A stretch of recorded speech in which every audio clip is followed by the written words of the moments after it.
որ այս ամբողջ վարույթի եւ տրամաբանությունը հետեւյալն է. կա համակարգային կառավարչական խնդիր, եթե հիմա կառավարման որակի բարելավում տեղի չունենա, հետո վաղը չի աշխատել։ Մոտավորապես այս տրամաբանությունն է, որի շրջանակներում ամբողջ օրենսդրական փաթեթն է։ Ժամանակավոր կառավարիչը փոխանակ աշխատի այդ որակը բարելավի, հասկանա ինչ խնդիրներ կան, խնդիրները լուծի, խնդիրների լուծման ուղղված գործողություն անի, եթե այդպիսիք կան, մենք տեսնում ենք, որ իրականացրել է պայմանականորեն ասած ապացույցներ հավաքելու գործընթաց։ Ինչի եմ ասում պայմանականորեն, որովհետև այդ ենթադրյալ ապացույցների որակին կանդրադառնանք համապատասխան փուլում, դրանք չեն համապատասխանում ապացույցի թույլատրելիության, վերաբերելիության, օրինականության եւ այլ ստանդարտների կախված օրապացույցը, որ կտորում նայել։ Եվ ուրեմն չունենալով նման իրավասություն, ի վնաս ընկերության, զբաղված է եղել ընկերության կողմից հնարավոր ենթադրյալ խախտումներ կատարելու, հանգամանքներ վերհանելու եւ դրանք հաստատող ապացույցներ ձեռք բերելու, այդ ապացույցները առանց հանձնաժողովի պահանջի վերջինիս ուղարկելու ապօրինի գործողության, ինչպես նաեւ իրականացրել է ընկերության շահերին հակառակ գործողություններ, ընկերության բաժնետոմսերը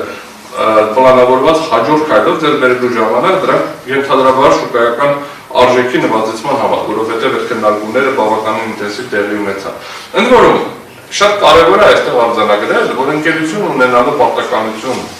տեղեկացնել ՀՑԿ-ին խնդիրների մասին, լայն իմաստով որպես լիցենզիայի պահանջ, չի նշանակում, որ տնօրենը ամեն ինչի մասին պետք է հաջորդ օրը գնա տեղեկացնի։ Դա նշանակում է, որ այդ խնդիրները պետք է լուծեն եւ տեղեկացվի համատեղ այդ խնդիրները լուծելու համար։ Ոչ թե պետք է տեղեկացվի լիցենզիայի ձեռքելու համար, այլ պետք է տեղեկացվի, որ այդ խնդիրները համատեղ հնարավոր լինի լուծել։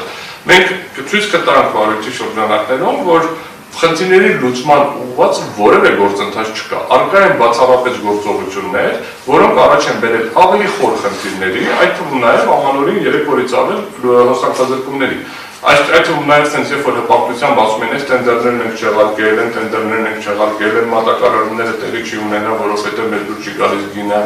մեկի մատակարարները դուր չեն գալիս, արդյունքում մենք տեսանք, որ դրա արդյունքում կամ դրա կամ միգուցե ուրիշ բանի արդյունքում մենք բավականին երկար ամանորին բավականին մեծ քանակությամբ հոսանքազրկումներ ունենք հենց Երևան քաղաքում, չեմ ասում նաև մարզերում։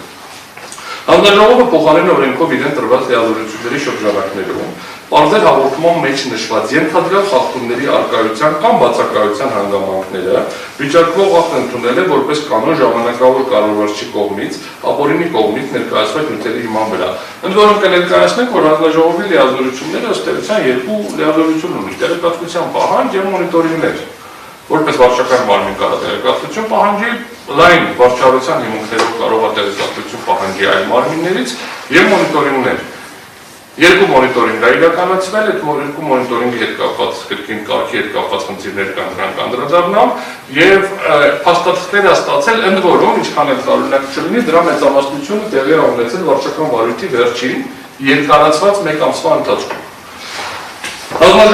Հանձնաժողովը վարույթի կասեցման հիմքերի առկայության պարագայում վարչական վարույթը չի կասեցրել եւ ավարտել է եզրափակիչ ակտի ընդունումը։ Ընդ որում որ ասում կասեցում եղել է ամենափափուկ եւ մեր իրավունքներից ուղղակի չբխող տարբերակը, բայց այն միակ տարբերակը, որ հնարավորություն կտար, եթե հանձնաժողովը համոզված էր, որ խախտումներ կա, չխախտել Հայաստանի Հանրապետության միջազգային պարտավորությունները, չխախտել Հայաստանի Հանրապետության սահմանադրությունը եւ ոնց որ չավարտել վարույթը այն տրամաբանությամբ, դե որ հետո կհասկանանք, որովհետեւ առկա է եղել միջազգային արբիտրաժի որոշում, որով արգելվել է ուղղակիորեն լիցենզիայի ձեռքել։ Եվ եթե արգելված է ուղղակիորեն սև ոսպիտակի վրա եւ կա ներքին գերագիտություն հանձնաժողովի եւ կառավարության միջեւ, որտեղ ասում են այո, որոշումը պարտադիր է Հայաստանի Հանրապետության համար։ Կասեցման պահանջ նախատեսված չի, բայց նախատեսված է պահանջ լիցենզիայից չզրկել։ Եվ համապատասխանաբար ցանկացած որոշում, եթե հանձնաժողովը ուներ համոզմունք, որ պետք է լիցենզիայի զրկել, միակ տարբերակը կասեցումն էր միջև միջազգային ատյանի կողմից որոշման կայացումը, որովհետև միջազգային ատյանը մեր սահմանադրության եւ դատական օրենսգրքի իմաստով դա Հայաստանի Հանրապետության մարդու իրավունքների լայն իմաստով պայմանագրերի կիրարկման մեխանիզմներից մեկն է։ Ընդ որում չեմ ասում, նվազագույն շեմակելներ, մելի թույլատրելի շեմակելներ, որ ոչ մի որոշում չկայացնել, կարելի է սպասել արբիտրաժի ավարտին, բայց այս դեպքում առնվազն պարտավոր է կասեցնել։ Նաև օրենքը, որի հիման վրա վարույթը հարուցվել է քննարկումը, նույնպես վիճակվում է սահմանադրական դատարանում եւ եւս մեկ հիմք է, որ վարույթը չավարտվեր, որովհետեւ վնասների ծավալը կարող է շատ ավելի մեծ լինի հակասահմանադրական ճանաչելու դեպքում։ Հանձնաժողովը դուրս է եկել վարչական վարույթի շրջանակից Եվ վարչական ակտով ընկերությանը վերագրել է այնպիսի խախտումներ, ենթադրել խախտումներ, որոնք մատնանշված չեն եղել ոչ հաղորդման, ոչ էլ վարույթ հարուցելու հանձնաժողովի նախագահի որոշման մեջ, ոչ էլ դրանց մասով երբևէ առանձին վարույթ է հարուցվել։ Ընդ որում հանձնաժողովը կներկայացնել ունի պրակտիկա, միաժամանակ զուգահեռ նույն անձի վերաբերյալ 2 վարույթ ունենալու, 3 վարույթ ունենալու, վարույթները միացնելու, վարույթները առանձնացնելու։ Հենց հանձնաժողովի նիստի ժամանակ ընկերություններից մեկի մասով հանձնաժողովի անդամներից մեկը ասեց 2 վարույթ ունենք նոր կազմակերպության վերաբերյալ 3-րդ։ Այսինքն ակնհայտորեն հանձնաժողովը ունի ընդհանրակարգ ունես հարուցված վարույթ ուսումնասիրում ես։ Ուրիշ խնդիր առաջանում նոր վարույթ ես հարուցում, նորից ուսումնասիրում ես։ Վարչական ակտի նախագիծը, որը հրապարակվել է հանձնաժողովի կայքում, որովհետև օրենքի պահանջն է 3 օր առաջ պետք է հրապարակվի, եւ որի վերաբերյալ որ ընթացել են լսումները, մեկ լսում է եղել մեր մասնակցությամբ, պարունակել է 171 էջ, իսկ հանձնաժողովի 25 թվականի նոյեմբերի 13-ի հետաձգված հետո 17-ի նիստի օրակարգի հարցի զեկուցող առաջարկեց նախագիծը հաստատել որոշակի վրիպակներ ուղղված եւ վերջին 6-րդ կետի 9 ենթակետերից մեկը որպես առանձին հիմք ընդունելով, այսինքն նախագծում եղել է 6 ինքնուրույն խախտում, ոնց որ 6-րդը կոմպոզիտ խախտում է եղել։ Քննարկելուց առաջարկել են թողնել 7 խախտում, ոնց որ 6-րդի 1 ու մնացած բոլորը էլի մի խախտում, բայց մնացածը ասել են փոքր վրիպակներով։ Արդյունքում մենք ստացել ենք 199 էջ, նույնիսկ 171 էր, 199 էջանոց որոշ։ Այդ վրիպակները ոնց են ուղղել 20 քանի էջանոց չգիտեմ, բայց ամեն դեպքում 199 էջան։ Հանձնաժողովի կողմից մինչև վարչական ակտի կայացումը հայցորեն տրամադրված նյութերից զատ վարչական վարույթում հայտնվել են նյութեր, որոնք առկա չեն եղել նախկինում կամ առնվազն հասանելի չեն դարձվել վարույթի մասնակիցներին։ Երբ որ վարույթը ավարտվել է, դիմել են վարչական մարմին, ասենք տնի տակ վարույթի բոլոր նյութերը։ Ինչ կա, չկա, տվեք խնդրում եմ, ընդ որում կազմել արձանագրություն, ֆիքսված է ունենք քանի էջ ինչ ենք ստացել։ Այդ արձանագրության մեջ պարզվել է, որ կան նյութեր, որոնք միջև է, ընդ որում վարույթի ժամանակ հստակ էր արձանագրված, որ ուղարկվել է ամեն ինչ, կային նյութեր, որոնք առկա չեն եղել նախկինում։ Հանձնաժողովի նման վարքագիծը թույլ է տալիս ենթադրել, որ սույն հայցադիումի շրջանակներում դատարան ներկայացվող վարչական վարույթի նյութերում եւս կարող են նորից ավելանալ այն նյութեր, որոնք չեն եղել վարույթի ընթացքում, հիմա դրա մասով անդրադարձ կատարեմ, մի հատ միջնորդություն խնդրանք ունեմ դրա հետ կապված տեխնիկական։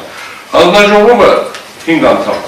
վիճարկող ակտ ընդունել է այն պայմաններում, երբ անդամներից մեկը դեմ է քվեարկել, իսկ մյուս անդամներից 2-ի մասով առկա է եղել բացարկի հիմքեր։ Ընդ որում բացարկի 2 միջնորդությունները հանձնաժողովի կողմից անհիմն մերժվել են։ Ընդունված վարչական ակտով ընկերությանը վերագրված խախտումներն իրականում առկա չեն, ու կհիմնավորենք, որ ոչ նյութերով են հաստատվում, ու ոչ էլ այն տարբերակն է, որ ասեմ այդ խախտումները կա, ուղղակի դե ապացույցները լավ չեն։ Եվ չկան այդ խախտումները, բայց չկան ընդելուց բացի պետք է նաև հիմնավորումներ լինի եւ վարչական մարմինը պետք է բերի այդ փաստերը ապացուցելու բեռը։ Վարչական ակտով նախատեսված ուժերը բոլոր 6 խախտումների կամ 7 խախտումների մասով համաչափ չեն որոշման մեջ նկարագրված ենթադրյալ խախտումներին։ Ամեն դեպքում հայցորը ուժի համաչափության հայցը, մենք այդ համաչափության հարցը բարձրացնում ենք այն լույսի ներքո, որ ոնց ասած ասեմ, համաչափության հարց բարձրացնելով որևէ դեպքում չենք ընդունում, որ ինչ-որ խախտում կա։ Ասում ենք, համաձայն չենք այդ խախտումների հետ, ուղղակի որպես իրավական արգումենտ բերում ենք ի հավելում են ամեն ինչի նաև համաչափության խնդիրը։ Վիճարկվող վարչական ակտը հայցորին էլեկտրոնային փոստով ոչ պաշտոնական ամպային պահոցի Yandex դիսկին հղումով դիսկով բանով օնլայն Yandex-ի պլատֆորմայում ներմուծելով ուղարկվել է 21-11-25 թվականին, իսկ թղթային տարբերակով արձել են 27-11-25 թվականին։